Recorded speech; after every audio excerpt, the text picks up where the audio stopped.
ବିକାଶ ନାୟକ, ଘର ଅନୁଗୁଳ ଶିଶୁପଡ଼ା। ମୁଁ କ୍ୟାନ୍ସରରେ ପୀଡ଼ିତ ହେବା ପରେ ମୁଁ ନିଜେ ଅନୁତାପ କଲି ଯେ ଯେକୌଣସି ବ୍ୟକ୍ତି ବି ଗୁଟଖା ଖାଉଛନ୍ତି କି ସ୍ମୋକିଂ କରୁଛନ୍ତି, ବହୁତ କେୟାରଫୁଲି ରୁହନ୍ତୁ।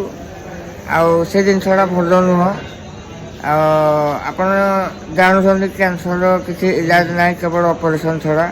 ତା ପାଇଁ ମେଡ଼ିସିନ ଏପର୍ଯ୍ୟନ୍ତ କିଛି ବାହାରୁନି। ବାହାରିଲେ ବି ଆମ ନର୍ମାଲ ଲୋକଙ୍କ ପାଇଁ ସମ୍ଭବ ନୁହେଁ, ଯେଉଁଟା ଏତେ ପଇସା ଦେଇକି ଆମେ ଇଲାଜ କରିପାରିବାନି।